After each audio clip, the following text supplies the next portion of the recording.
বাংলাদেশ হওয়ার পর থেকে এই পর্যন্ত শতবার ভূমিকম্প আসছে। 6.1 আসছে, 6.2 আসছে। সারা দুনিয়ার অন্য অন্য দেশে মাটিতে সোয়ায়েত হয়ে গেছে। 6.8 আসছে 2 সপ্তাহ আগেই মরক্কোতে মাটিতে সোয়ায়েত হয়ে গেছে। এখনো মৃত্যুর সিরিয়াল বাড়তেছে। বাংলাদেশে 7.8 আসছে, কিছু হয় নাই। যতদিন পর্যন্ত এই দুই পরিবেশ থাকবে, দুইটা পরিবেশকে টিকায় রাখবে। তাহলে আমি কালকেও বলছি, অনেক বলি, আজকের থেকে না, যতদিন থেকে এই ময়দানে আসি বলতেছি, বাংলাদেশ নড়ে চড়ে পড়বে না। যতই লেখালেখি হোক না কেন, 9 নম্বর ভূমিকম্প আর 8 নম্বর ভূমিকম্প, আমার বিশ্বাস আসতে পারে। 7.8 বাংলাদেশে আসছে 2013 কি 14-তে। তুর্কিতে মাটিতে শোয়া রেখা গেছে। আলহামদুলিল্লাহ, বাংলাদেশে একটা টিনের ঘরও হেলাইতে পারে নাই। জিজ্ঞেস করেন, নেটে সার্চ দেন, পাবেন।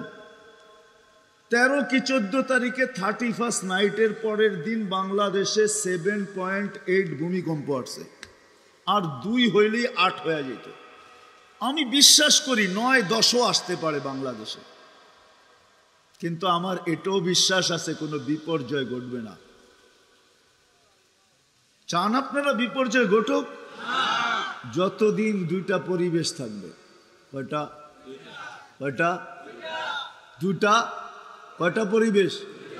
যতদিন দুটা পরিবেশ আমরা ধরে রাখবো, অতদিন বাংলাদেশে বুল নড়বে চড়বে পড়বে না, ইনশাআল্লাহ।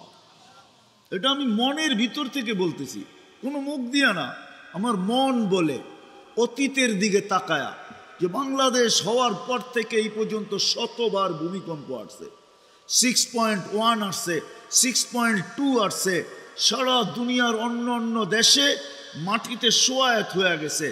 6.8 আসছে 2 সপ্তাহ আগেই মরক্কোতে মাটিতে সোয়ায়েত হয়ে গেছে। এখনো মৃত্যুর সিরিয়াল বাড়তেছে। বাংলাদেশে 7.8 আসছে, কিছু হয় নাই। যতদিন পর্যন্ত এই দুই পরিবেশ থাকবে, একটা হলো মসজিদ মাদ্রাসার পরিবেশ, মসজিদ মাদ্রাসার পরিবেশ, আরেকটা হলো এই কোরআনী মাহফিলের পরিবেশ। এই দুই পরিবেশ যতদিন থাকবে, ততদিন আমার দেশে কোনো বিপর্যয় হবে না। আমি প্রমাণ দেই। কয়েকদিন আগে লিবিয়ায় আসছে, কি জলোচ্ছ্বাস হয়েছে না লিবিয়ায়? হ্যাঁ, তুফান হয়েছে না? ওটা কি 10 নম্বর ছিল নাকি? গত কয়েকদিন আগেই তো আমাদের এখানে মুখ্যা আসছে 10 নম্বর মহাবিপদ সংকেত নিয়ে, ঠিক না? কিছু হয়েছে? একজনও মারা গেছে? ভাবছিলাম কি মুখ্যাটা মারে, ঠিক না?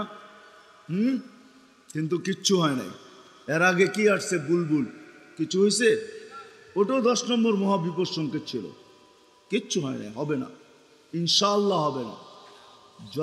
যতদিন আমরা দুইটা পরিবেশকে ধরে রাখবেন। না, সবাই কয় না। পাক্কা? বিলকুল? তাইলে এখনই কিন্তু প্রমাণ হবে। একটা হলো মসজিদ মাদ্রাসার পরিবেশ। আমি দুনিয়া দেখা বলতেছি। আল্লাহ আমাকে 99টা দেশ দেখাইছেন। বিদায় তুলনা ক্ষমতা আমার ভিতরে বেশি আপনাদের চেয়ে। আপনারা এতটুকু তুলনা করতে পারবেন না। বাংলাদেশের মানুষের মতো মানুষ হয় না, এই মাটির মতো মাটি হয় না, এই পরিবেশের মতো দুনিয়ার কোনো পরিবেশ হয় না। হ্যাঁ, মক্কা মদিনা বাইতুল মুকাদ্দাস উর্দে, এটা ভিন্ন জিনিস, এটা নিয়ে তুলনা চলে না। বাকি সারা দুনিয়ার চেয়ে আমার দেশের মানুষের মতো মানুষ হয় না। এই বৃষ্টির ভিতরে ভিজা মাটি, যদিও বলবেন চাটাই বিছানো আছে, এত রাত পর্যন্ত দুনিয়ার কোন দেশের মানুষকে আপনি বসায় রাখবেন আল্লাহ রসুলের এশকে দিয়া? আমি দ্বিতীয় আর কোথাও দেখি নাই, শুধু দেখছি তো বাংলাদেশে দেখছি। এরকম আশেক দুনিয়ার কোথাও নাই। আবার কেউ হয়তো আঙ্গুল উঠায় দিবে যে এশকে বলা যাবে না, মোহাব্বত বলতে হবে। আমি এরকম আশেক পাই না দুনিয়ার কোথাও। আমি আশেকই বলবো। এরকম আল্লাহ আল্লাহর রসুলের ভালোবাসা ভিতরে রাখে আমি দুনিয়ার কোথাও পাই না। তো দুইটা পরিবেশকে যদি টিকায় রাখতে পারি, একটা হলো প্রথম হলো মসজিদ মাদ্রাসার পরিবেশ, আর দ্বিতীয় এই কোরআনী মাহফিলের পরিবেশ রাখবেন তো? হ্যাঁ, সত্য তো? প্রমাণ নিব না? হ্যাঁ, মাহফিল ওয়াজের কারণে মাদ্রাসা আলারা নিজেরা কোনো কালেকশন করতে পারে নাই, কিন্তু ওনারা বলতে চাইতেছেন, যদিও আমার অভ্যাস নাই, কিন্তু তারপরও বইলা দেখি আপনারা ইজ্জত রাখেন না, মাটিতে মিলায়া দেন।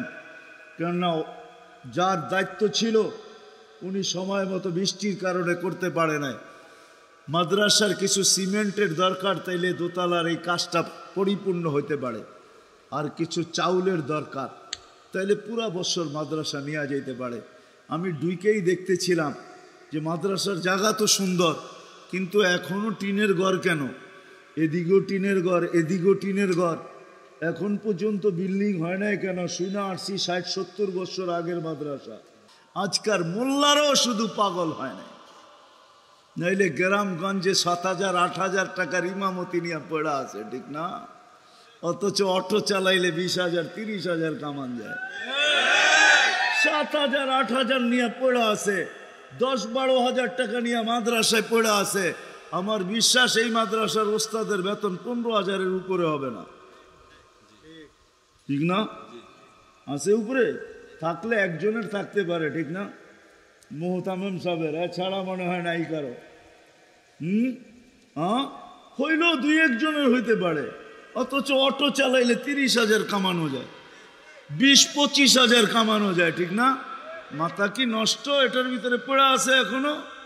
হ্যাঁ, না অটো চালাইতে গেলে আমেরিকার থেকে ডিগ্রি আনতে হয়, না ঢাকা ইউনিভার্সিটির থেকে মাস্টার্স করতে হয়, কিচ্ছু লাগে না, খালি কিনা নাইমা গেলেই হয়, ঠিক না?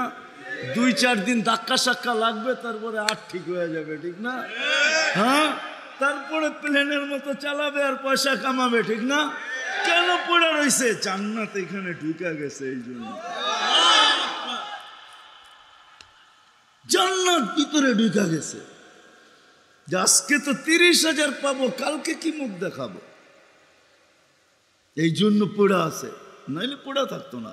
ওপেন দুনিয়া, পড়া থাকবে। এই জন্য 2-3টা কাজ করতে হবে, রাজি?